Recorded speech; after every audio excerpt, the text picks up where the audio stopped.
154 लोगों को काटा है। बता दें कि जयरोग अस्पताल में 75 डॉग बाइट के मामले सामने आए हैं। जिला चिकित्सालय मुरार में 79 डॉग बाइट के मामले सामने आए। और संवाददाता कर्ण मिश्रा हमारे साथ जुड़ गए ज्यादा जानकारी के साथ। कर्ण, लगातार इस खबर को हम अपने दर्शकों को दिखा रहे हैं, अधिकारियों को जगाने की कोशिश कर रहे हैं, इस पर ध्यान दिया जाए, लेकिन बावजूद इसके ग्वालियर में भी, भोपाल के साथ ग्वालियर में भी ये आतंक बदस्तूर जारी है।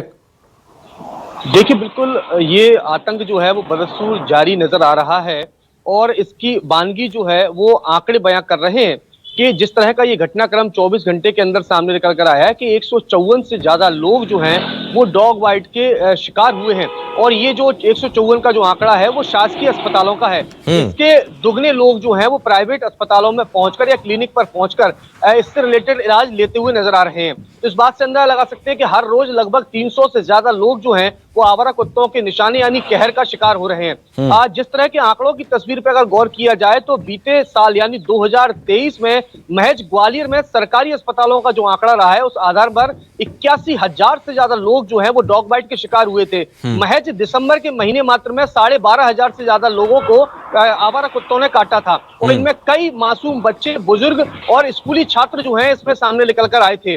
जिस तरह का दावा नगर निगम के जरिए किया जाता है कि लगातार अभियान चलाकर आवारा कुत्तों को पकड़ा जाता है, उनकी नसबंदी से जुड़े हुए कार्यक्रमों को संचालित किया जा रहा है, लेकिन ग्वालियर में वो तस्वीर भी फीकी नजर आ रही है क्योंकि जिस फर्म को, जिस एनजीओ को ये ठेका दिया गया था वो एनजीओ के काम ना करने के कारण नगर निगम ने जब ये तमाम तस्वीरें हमारे जरिए दिखाई गई उसके बाद उनका ठेका तो निरस्त कर दिया, लेकिन जो नया ठेका जो कॉल होना चाहिए था वो अभी तक नहीं हो पाया है। यही वजह है कि सड़कों पर, गली मोहल्लों में, कोचिंग संस्थानों के पास ये आवारा कुत्तों का आतंक जो है वो बदस्तूर बढ़ता चला जा रहा है और आम लोग इसका सबसे ज्यादा शिकार हो रहे हैं। जिस तरह की तस्वीर हाल ही की ये बुजुर्ग महिला की सामने निकल कर आई है, इसके पहले हमने एक सप्ताह पहले ही तस्वीर देखी थी। एक महज 11 साल के मासूम के चेहरे पर गंभीर घाव जो है आवारा कुत्ते के जरिए पहुंचाए गए थे।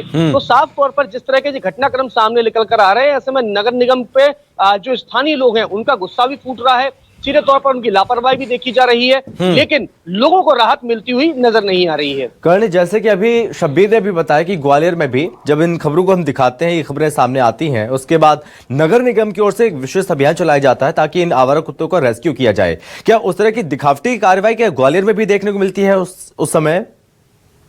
देखिए, बिल्कुल जब इस तरह के घटनाक्रम आते हैं तो इस तरह की दिखावटी कार्रवाई देखने को बिल्कुल मिलती है और इस तरह की कार्रवाई अमूमन गली मोहल्लों में टीमें पहुंचती हैं। कुछ स्थानीय लोगों के जरिए जब इनकी शिकायत की जाती है तो भी वहां टीम पहुंचती है, लेकिन सबसे बड़ी परेशानी है कि एक जगह से इन आवारा स्ट्रीट डॉग को उठाया जाता है, उनको दूसरी जगह पर छोड़ दिया जाता है। इसका सबसे खामियाजा, इसका सबसे ज्यादा खामियाजा उन लोगों को उठाना पड़ता है जिन लोगों को राहत की उम्मीद रहती है, क्योंकि इस घटनाक्रम के बीच जो एनिमल लवर्स रहते हैं उनकी ओर से भी लगातार आपत्ति दर्ज कराई जाती है, क्योंकि जिस तरह के जो माननीय न्याय का पालिका का जो आदेश है इन स्ट्रीट डॉग से जुड़ा हुआ, उसमें इस बात को लेकर साफ निर्देश दिया गया है कि जो जिम्मेदार एजेंसी है, एनजीओ है, नगर निगम के अधिकारी हैं, वो इनकी नसबंदी का कार्यक्रम तो संचालित कर सकते हैं, लेकिन जो एनिमल एक्ट है उसके तहत इनके स्थान परिवर्तन जो है वो पूरी तरह से गैर वाजिब है। यही वजह है कि जब नगर निगम के अधिकारी जब एक स्थान से उन स्ट्रीट डॉग्स को उठाते हैं तो कई एनिमल लवर्स ऐसे भी रहते हैं जो इस बात को लेकर माफिक आपत्ति दर्ज कराते हैं, जिसके चलते उनको छोड़ना भी पड़ता है। तो ये सारी समस्याएं जो है वो आम लोगों के हित पर भारी पड़ती हुई नजर आ रही हैं और लगातार लोग जो हैं इन आवारा स्ट्रीट डॉग्स का शिकार बन रहे हैं। ठीक है, एक बार फिर से शब्बीर के पास लौटते हैं। शब्बीर, आप मुझे सुन पा रहे हैं? हाँ, बिल्कुल आवाज आ रही है शब्बीर संभव जी। शब्बीर, चूंकि सबसे पहले लोगों को सचेत करना होगा, सतर्क करना होगा, अब इसको लेकर यह भी जानकारी दीजिए, राजधानी भोपाल में ऐसे कौन कौन से इलाके हैं जहां पर सबसे ज्यादा डॉग बाइट के मामले सामने आते हैं, ताकि इस खबर को जानने के बाद लोग ज्यादा सतर्क रहें। पहली चीज ये भी, और जो आसपास लोग मौजूद हैं जो इसका सामना कर चुके हैं, इसका शिकार हो चुके हैं, उनसे भी जानने की कोशिश कीजिए वो किस तरह से डर और दहशत के साए में रहते हैं, कितनी बार शिकायतें की गई लेकिन उन शिकायतों को कुछ हुआ नहीं।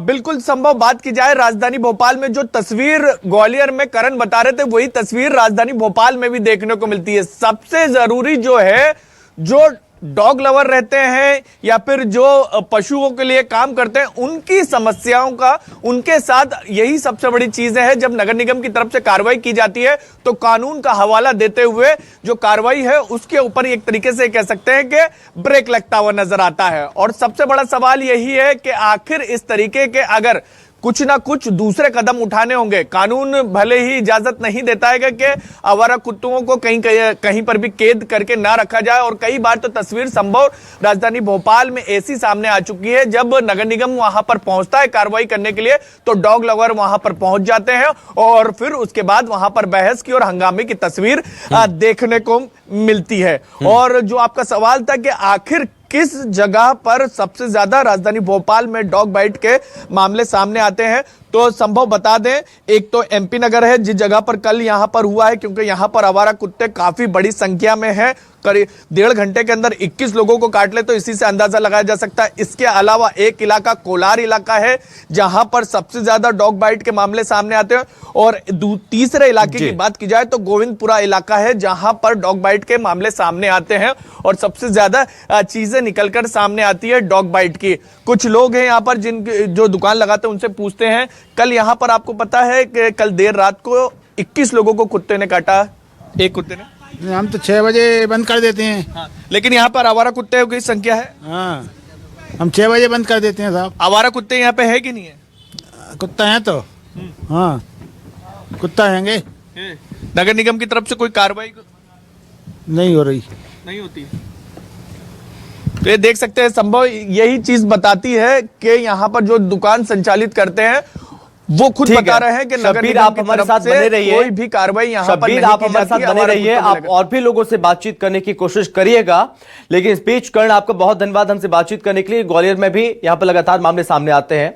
अब आपको थोड़ा और भी जानकारी देते हैं कि जिस तरह से मामले लगातार बढ़ रहे हैं वो कितने चौंकाने वाले हैं, डरावने हैं। मध्य प्रदेश नगर जोन में ये मामले लगातार नित्य नए सामने आ रहे हैं।